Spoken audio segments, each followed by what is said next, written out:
আজকে আমাদের জুমার খুতবার বিষয়বস্তু হচ্ছে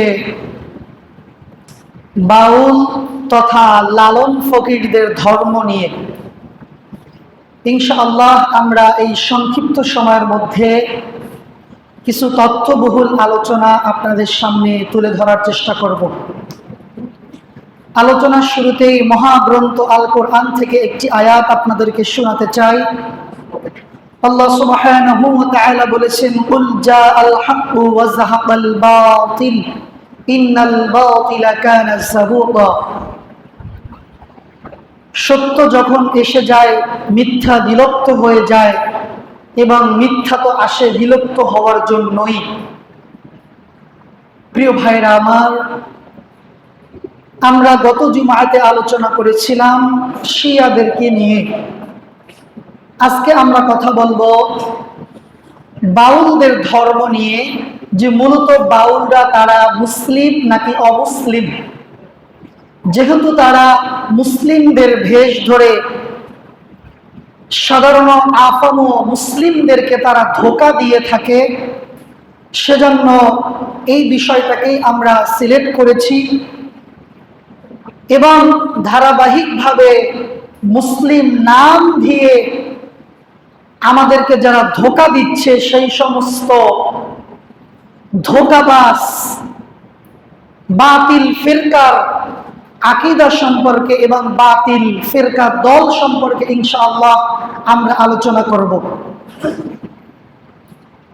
বাউল তথা লালন ফকির এক ব্যক্তির নাম। আমরা এটি ছোট্টবেলা থেকেই শুনে আসছি, জেনে আসছি যে বাউল নামে একটা ফেরকা আমাদের দেশে, আমাদের বাংলাদেশে তারা অবস্থান করছে। মূলত এই বাউল শব্দটি কোথাও নেই, এর উৎপত্তি কোথাও পাওয়া যায় না। মূল শব্দ হলো বাতুল বা বাউল। এর যদি আমরা শাব্দিক অর্থ দেখি, এর শাব্দিক অর্থ হচ্ছে এলোমেলো, অগোছালো, বিশৃঙ্খলা, পাগল ইত্যাদি। এটি হলো শাব্দিক অর্থ। আর এর যদি আমরা পারিভাষিক অর্থ দেখি, পারিভাষিক অর্থ হলো যেসব লোক প্রকৃত পাগল, তাই তারা কোনো সামাজিক বা ধর্মের কোনো বিধানের বিধিবিধান মানে না, তাদেরকে বাউল বলা হয়। তাহলে একটা ধর্মের শাব্দিক এবং পারিভাষিক অর্থ যদি এমনটি হয়, তাহলে তাদের ধর্মটি কেমন হতে পারে? প্রিয় ভাইরা আমার, এই বাউলদের উৎপত্তি কোথা থেকে এসেছে? মূলত খুলনা বিভাগের কুষ্টিয়া জেলায় 1774 সালে এই বাউল ফকিরের জন্ম এবং মৃত্যু হয় 1890 সালে। তাদের মূল আকড়া, মূল মাজার এবং মূল তাদের ধর্ম প্রচার কেন্দ্র হচ্ছে কুষ্টিয়াতে। প্রথমে এই জায়গাটার নাম ছিল আকড়া, লালনদের আকড়া। মানুষ যখন এই নামটাকে ঘৃণার চোখে দেখে, তখন তারা এই নামটাকে পরিবর্তন করে তারা নাম দেয় লালনের মাজার শরীফ। আর আমাদের দেশে তো মাশাআল্লাহ, যদি কোনো কিছুর সাথে শরীফ লেখা থাকে, মাজার শরীফ হয়ে যায়, তাহলে তো ইল্লা মাশাআল্লাহ কথাই নাই। তখন ভক্তি, শ্রদ্ধা, ভালোবাসা সবকিছু বিসর্জন করতে আমরা দ্বিধাবোধ করি না। এবং এই লালন সাহেব মূল যিনি নেতা ছিলেন, তার উস্তাদ ছিলেন, গুরু ছিলেন, তার নাম হচ্ছে সিরাজ সাহেব। এবং আজকে যে আমরা কথাগুলি বলবো, এগুলো আমার একটি বানানো কথা না, সবগুলো তথ্যবহুল কথা। তাদের বই বাংলাদেশ বাউল ধর্ম, তাদের একটা বইয়ের নাম, সেটার থেকে আমি কথা বলছি। এবং আরোটি তাদের বই প্রান্ত লোকায়তন। এই বইয়ের লেখক হচ্ছে সুধীর চক্রবর্তী। এই বইয়ের 4 পৃষ্ঠা থেকে শুরু করে 95 নম্বর পৃষ্ঠা পর্যন্ত পড়লে আজকে যে কথাগুলি আমরা আপনাদের সামনে তুলে ধরব, সমস্ত কথাগুলি এই বইয়ের মধ্যে লেখা আছে। প্রিয় ভাইরা আমার, তাহলে এই লালন ফকির মূলত ইনি পৃথিবীতে এসেছে মুসলিম ধর্মকে কলুষিত করার জন্য, মুসলিম ধর্মের মান ইজ্জত সম্মানকে বুলন্দিত করার জন্যই এই তথাকথিত লালন ফকিরের জন্ম হয়েছে। আমরা তাদের সম্পর্কে খুব বেশি একটা জানি না, তাদের সম্পর্কে আমাদের পড়াশোনাও নেই। আমরা নিজেদের অজান্তে তাদেরকে মুসলিম মনে করছি, তাদেরকে অনেক বড় পীর মনে করছি, অনেক বড় বুজুর্গ মনে করছি, অনেক বড় আল্লাহওয়ালা মনে করছি। প্রিয় ভাইরা আমার, আমরা তাদেরকে কিভাবে চিনব, তাদের বৈশিষ্ট্যগুলো কি, সেগুলো একটু আপনাদের সামনে তুলে ধরছি। তাদের বৈশিষ্ট্য হলো তারা হলুদ জামা কাপড় পরবে, হলুদ পাঞ্জাবি পরবে, হলুদ লুঙ্গি পরবে, হলুদ পাগড়ি পরবে, অথবা সাদা কাপড়ের মতন, এক কাপড়ের মতন এরকম তারা গায়ের কাপড় পরবে, এবং মহিলাদের সায়ার মতন তারা ছায়া পরিধান করে। তাদের হাতের মধ্যে থাকে একতারা, তাদের চুল, তাদের গোঁফ, তাদের দাড়ি কোনো কিছুই তারা কাটে না। তারা বলে যে আমরা যেভাবে এসেছি সেভাবেই আমরা দুনিয়া থেকে চলে যাব, এটা কাটার অধিকার আমাদের নেই। এজন্য তাদের চুল, দাড়ি, গোঁফ, মোষ সবকিছু, সমস্ত জায়গার লোম তারা কোনো কিছুই কাটে না, সবকিছুকে তারা রেখে দেয়। এরপরে তাদের ধ্যান করার জায়গাগুলো হলো বড় বড় বট গাছ, এবং তারা পৃথিবীতে যত নেশাদার দ্রব্য আছে, মদ, গাঁজা, ইয়াবা, ফেন্সিডিল, যত রকমের মাদকাসক্ত যত খাবার আছে, যত মাদক দ্রব্য আছে, সবগুলোকেই তারা পান করে, এবং এটাকে তারা বড় নেকির কাজ মনে করে। প্রিয় ভাইরা আমার, এবং তারা তাদের গুরুদেরকে তারা ডাকে সাইজি বলে, সাইজি, অমুক সাই, তমুক সাইজি বলে তারা একজন আরেকজনকে সম্মান সূচক শব্দ ব্যবহার করে। তো এগুলো বিশেষ করে ঢাকা, চিটাগংয়ে বিভিন্ন জায়গায় এদেরকে দেখা যায়। আজকের আলোচনাটা আপনাদেরকে কেন করছি, আমরা বাতিল ফেরকা নিয়ে কথা বলছি, সেজন্য এই প্রসঙ্গটা এসেছে। আপনাদের জানা জরুরি যে আমরা কি তাদেরকে মুসলিম মনে করব নাকি মুসলিম মনে করব না, সেজন্য। প্রিয় ভাইরা আমার, এই লালন ফকিরের আমরা যদি যুবক বয়সের ইতিহাস দেখি, তিনি বিবাহ করার পরে তার একটি রোগ দেখা দেয়। তার জন্ম মূলত একটি হিন্দু ফ্যামিলিতে। কোথায় জন্ম? হিন্দু ফ্যামিলিতে। তো যখন তার রোগ দেখা দেয়, তখন আগের দিনের মানুষ এটি করত, সাপে কাটলে অথবা বড় কোনো রোগ হলে ভেলার মধ্যে উঠিয়ে তাকে চড়িয়ে গাঙে অথবা নদীতে তাকে ছেড়ে দিত। দেখছেন না ছোটকালে এরকমের? তো এই লালনকে, তার ডাকনাম ছিল লালু। তাকে এভাবে ভেলায় করে তার পিতা মাতা তাকে ছেড়ে দেয়। সে ভাসতে ভাসতে 2-3 দিন পরে একটি লোকালয়ে চলে যায়, একটি মুসলিম ফ্যামিলির নদীর কাছে তাদের বাড়ি, মুসলিম ফ্যামিলির কাছে চলে যায় ভেলা ভেসে ভেসে। ওই মুসলিম ফ্যামিলির কোন এক নারী, তিনি পানি নিতে এসে এই যুবককে দেখে, সমস্ত গায়ে গোটা উঠে গেছে। তাকে নিয়ে তাকে ট্রিটমেন্ট করে, যে কোনো ভাবে তাকে সুস্থ করে। সুস্থ করার পরে বেশ কয়েক বছর পরে সে তার মাতৃভূমি, তার গন্তব্যস্থানে তার মা বাবার কাছে ফিরে আসে। আর এই দিকে এটি ছড়িয়ে যায় সব জায়গায় যে লালু মারা গেছে। তো লালু যখন ফিরে আসে, ফিরে আসার পরে গ্রামবাসী সবাই মানে অধীর আগ্রহে তাদের বাসায় আসে দেখতে, লালুকে দেখতে আসে। দেখতে আসার পরে তার কাছ থেকে সমস্ত বৃত্তান্ত শুনে, তুমি এতদিন কোথায় ছিলে, কি হয়েছে না হয়েছে। তখন লালন ফকির সবগুলো খুলে বলে। খুলে বলার পরে সে বলে যে আমি মুসলিম ফ্যামিলিতে এতদিন ছিলাম। এটি বলার পরে লালন ফকিরের মা এবং তার ফ্যামিলি, তাদের বংশের লোকেরা তাকে বলে যে এর জাত চলে গেছে, যেহেতু এই মুসলিম ফ্যামিলির অন্ন ভক্ষণ করেছে, অন্ন মানে ভাত খেয়েছে, তাদের ঘরে লালিত পালিত হয়েছে, সুতরাং এর জাত চলে গেছে, তুমি এখন এখান থেকে চলে যাও। তখন তাকে বাড়ি থেকে বের করে দেয়। সে যথেষ্ট থাকার চেষ্টা করে এবং তার স্ত্রীকে তিনি সাথে নিয়ে যাওয়ার জন্য তাকে প্রলোভন দেখায়। তার স্ত্রীও যাওয়ার জন্য তার সাথে রাজি হয়, কিন্তু লালনের মা ছেলের বউকে, পুত্রবধূকে বলে যে তুই নরকে যাবি, তুই নরকের আগুনে জ্বলবি, ওর জাত চলে গেছে, ও মুসলিম ফ্যামিলির অন্ন খেয়েছে, তুই ওর সাথে যেতে পারবি না। এরপরে তিনি আর যায় না, তিনি ফিরে থাকে, তিনি কান্নাকাটি করে।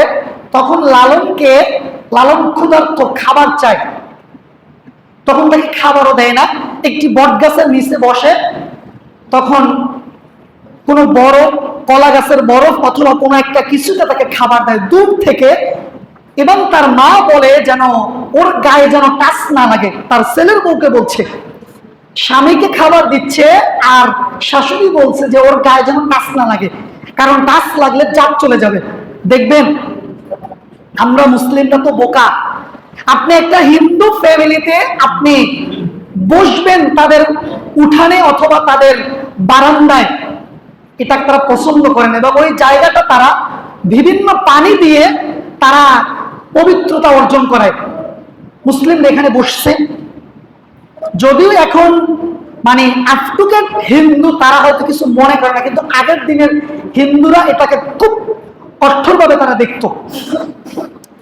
তো এরপরে লালন ওখান থেকে রাগ করে চলে যায় এবং বলে যে আমি যদি জাতকে পেতাম তাহলে আমি জাতকে পিটিয়ে মারতাম। এভাবে করে তিনি অনেক বকাঝকা করে, তার ধর্মকে অবমাননা করে, সে গালাগাল করে সে ওখান থেকে চলে যায়। চলে যাওয়ার পরে সে তখন একবারে সেই সিরাজ শাহীর তার যে গুরু, সেই গুরুকে পুরোপুরি ফলো করা শুরু করে। সে গান, নাচ এগুলো নিয়ে সারাক্ষণ সে মেতে থাকে এবং সে ধ্যানে মগ্ন থাকে।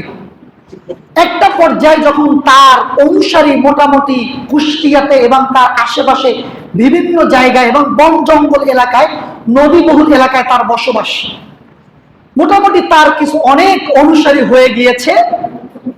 এরপরে সে প্রচার করে যে আমি মুসলিমও না, আমি হিন্দুও না। সে নিজেকে বলে যে আমি মুসলিমও না, আমি হিন্দুও না, সে মাঝামাঝি। এরপরে সে বিবাহ শাদীকে পুরোপুরি সে অস্বীকার করে। বিবাহ শাদী বলতে যে কিছু আছে এটাকে সে সম্পূর্ণ অস্বীকার করে এবং তার সাথী সঙ্গী যারা ছিল তার সাথে নারী পুরুষ অনেক লোক তার আঁকড়ায় থাকত। যখন কোনো পুরুষের নারীকে প্রয়োজন হতো তখন এক নারীকে বলতো যে অমুকের কাছে চলে যাও, তার সংযমের প্রয়োজন। তখন ওই নারী তার কাছে চলে যেত। বিবাহ বহির্ভূত কোনো সম্পর্ক তাদের মধ্যে ছিল না, তাদের যৌনতাটা ছিল তাদের কাছে সব থেকে বড় ধর্ম। তারা যৌনতাটাকে, এই ধর্মের সব থেকে মূল যে বিষয় সেটা হচ্ছে তাদের যৌনতা। এবং তারা নামাজ রোজা কোনো কিছুই তারা করতো না এবং তারা বলতো আল্লাহ এবং রাসূল আমাদের দেহের মধ্যে বসবাস করতেছে। বলেন নাউজুবিল্লাহ। আমি একটি কথাও নিজের থেকে বলছি না, আমি দুটো বইয়ের নাম বলেছি, বাংলাদেশ বাউল ধর্ম, আর একটি হচ্ছে প্রাপ্ত লোকায়তন, লেখক হচ্ছে সুধীর চক্রবর্তী। এই বই দুটো পড়লে পুরোপুরি তাদের ইতিহাসগুলো জানা যায়।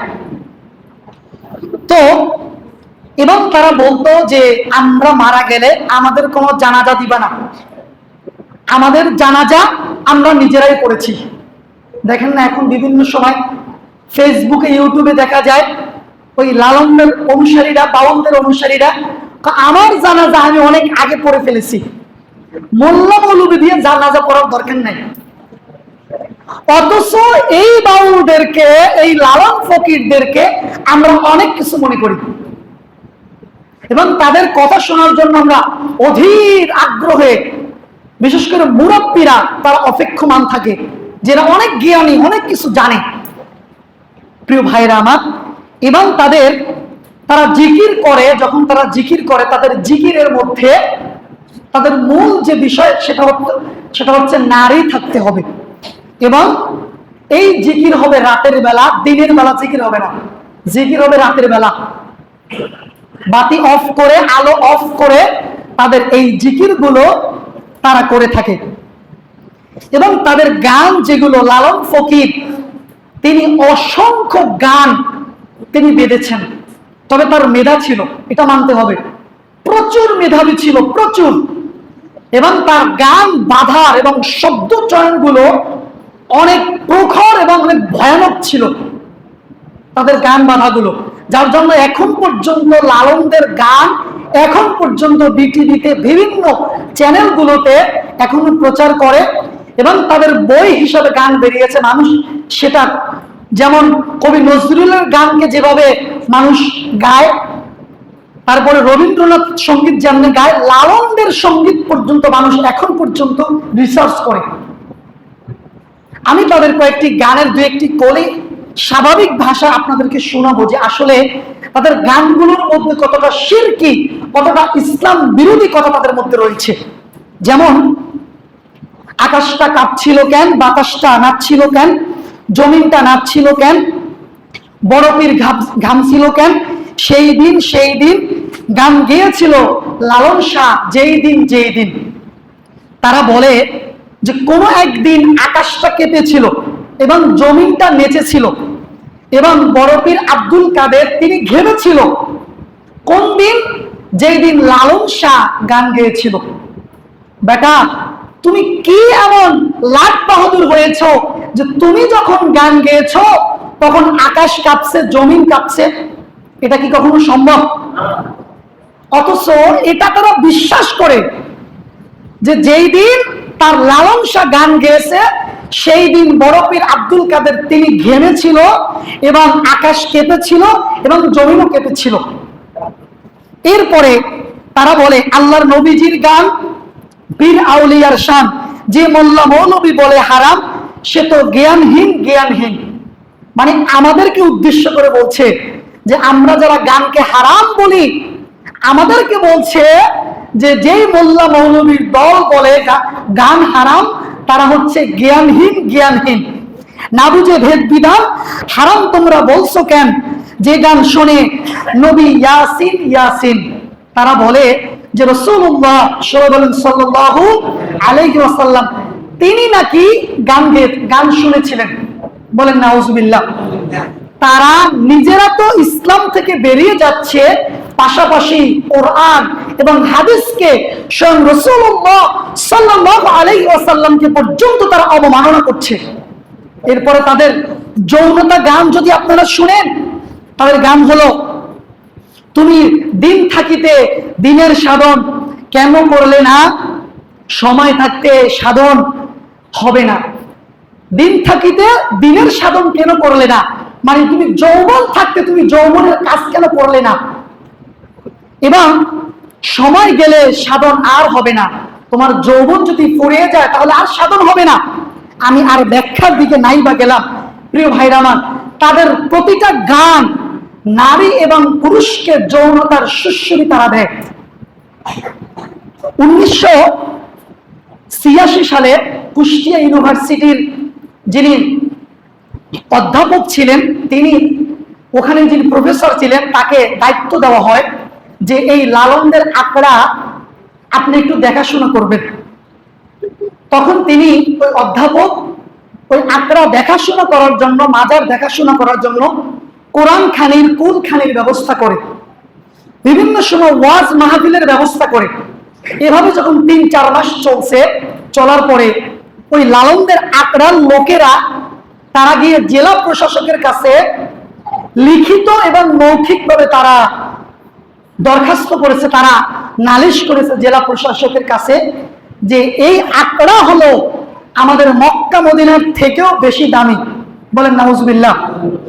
সুতরাং এখানে গান হবে, এখানে এই কোরআন খানি, ওয়াজ মাহফিল এগুলো কিছু চলবে না, এগুলো আপনি অফ করেন। তখন এই লালনদের অনেক লোক যখন যায়, জেলা প্রশাসক বাধ্য হয়ে সেই কুষ্টিয়া ইউনিভার্সিটির যাকে দায়িত্ব দেওয়া হয়েছে তাকে সরিয়ে ফেলা হয় এবং তারা ওখানে নিজেদেরকে ঘোষণা করে যে আমরা হিন্দুও না, আমরা মুসলিমও না। বলেন নাউজুবিল্লাহ। প্রিয় ভাইরা আমার, এই হলো তাদের ধর্মের মূল কথাগুলো। আরো কিছু কথা বলবো যে আসলে তাদের এই ধর্মের আরো কিছু কাহিনী আছে যেগুলো শুনলে আমরা আশ্চর্য হব। তারা মনে করে যে সকল রোগের ওষুধ হলো ভেষজ হালুয়া। ভেষজ হালুয়াটা কি? পুরুষের বীর্য, নারীদের পিরিয়ডের রক্ত, এই দুটো মিক্স করে তারা একটি ভেষজ হালুয়া তৈরি করে। হালুয়া তৈরি করে তাদের এই চেলাবেলারা এটি তারা পান করে। এটি পান করলে তারা মনে করে যে সকল রোগের ওষুধ এটার মধ্যে রয়েছে।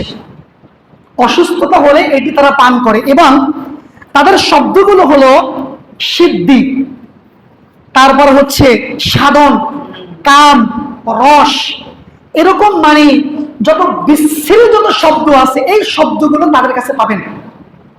এবং তাদের আরো কিছু শব্দ আছে, শরিয়াত, মারেফত, হাকিকত, তরিকত। যদিও এগুলো পীরদের মধ্যে রয়েছে, মূলত পীরদের ধর্মের মধ্যে এই লালন ফকিরদের ধর্ম আছে, অথচ পীরেরা জানে না। কারণ পীরেরাও মনে করে মারেফত, তরিকত, হাকিকত আছে, আর এই লালন ফকিররা তারাও মনে করে তাদের ধর্মে এই হাকিকত, এই তরিকত, মারেফত এগুলো তাদের মধ্যে রয়েছে। এবং তারা জেনাকে, অন্য পুরুষের সাথে, অন্য নারীর সাথে জেনাকে হচ্ছে তারা সব থেকে বেশি ফজিলত, বড় ইবাদত তারা মনে করে। বলেন নাউজুবিল্লাহ। এবং যৌনতার যেই চরম মুহূর্তটাকে তারা ইবাদতের সব থেকে চূড়ান্ত সময় বলে তারা নিজেদেরকে বিবেচিত করে। বলেন নাউজুবিল্লাহ। প্রিয় ভাইরা আমার, তো সুতরাং তাদের ধর্মটা হলো একদম যৌনতায় সরাসরি। আমরা আহলে সুন্নাত ওয়াল জামাআত যারা পবিত্র কোরআন এবং সহিহ হাদিস মানি, আমরা যারা সাহাবীদেরকে অনুসরণ করি, তারা এই লালন ফকির, এই বাউলদেরকে আমরা কখনো মুসলিম মনে করি না। প্রিয় ভাইরা আমার, এজন্য এই সমস্ত বাউলদের থেকে আল্লাহ সুবহানাহু ওয়া তাআলা আমাদেরকে দূরে থাকার তৌফিক দান করুক। সকলে বলেন আমিন। তবে তবে বাংলাদেশের কিছু সুশীল, সুযোগবাদী সমাজের লোকেরা আছে, সুশীল সমাজের কিছু লোক আছে, তারা তাদেরকে প্রমোট করে, তাদেরকে অনেক বেশি শ্রদ্ধা, অনেক বেশি সম্মান, তাদেরকে জাতির কাছে প্রেজেন্ট করার জন্য বিভিন্ন টক শোতে, বিভিন্ন মিডিয়ায় বসে তারা লালন সাইজি কত ভক্তি করে তার নাম নেয় এবং তার গানগুলোকে কত শ্রদ্ধা করে। এবং তাদেরকে পছন্দ করে কারা? বিশেষ করে নাস্তিকরা, বিশেষ করে বামপন্থীরা, রামপন্থীরা, এমনকি নামধারী কিছু সুন্নিরা যারা কবরের সেজদা করে, মাজারের সেজদা করে, পীরকে সেজদা করে, এই সমস্ত মাজারপন্থীরাও আবার এই লালন ফকিরকে বিশাল বড় পীর মনে করে। যেমন গিয়াসউদ্দিন তাহিরি আছে, ওয়াজ মাহফিলের মধ্যে এই লালন ফকিরের 1-2টা গান যদি না গায় তাহলে ওয়াজ জমে না।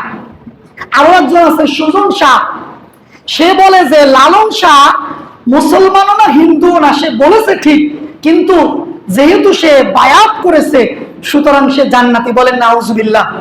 এজন্যই যারা ওয়াজ মাহফিলের মধ্যে গান গায়, ওয়াজ মাহফিলের মধ্যে বিভিন্ন সঙ্গীত গায়, এই সমস্ত এগুলো বুঝে নিবেন যে এগুলো হচ্ছে ওই লালন ফকিরদের ধর্মের লোক। এরা কখনো মুসলিম না। এরা নাম দিয়ে, মুসলমান নাম দিয়ে তারা সাধারণ মানুষদেরকে ধোঁকা দিচ্ছে। এবং হলুদ পাগড়ি, হলুদ পাঞ্জাবি, হলুদ পাজামা এরকম যাদেরকে দেখবেন আপনি বুঝে নেবেন যে ওই পন্থী লোক। আল্লাহ সুবহানাহু ওয়া তাআলা এই সমস্ত ভ্রান্ত কথিত যারা ইসলামের নাম দিয়ে মুসলমানদেরকে কলুষিত করছে, এই সমস্ত রাম বামদেরকে আমাদের হাত থেকে আল্লাহ সুবহানাহু ওয়া তাআলা মুসলমানদেরকে রক্ষা করুক। সকলে বলেন আমিন।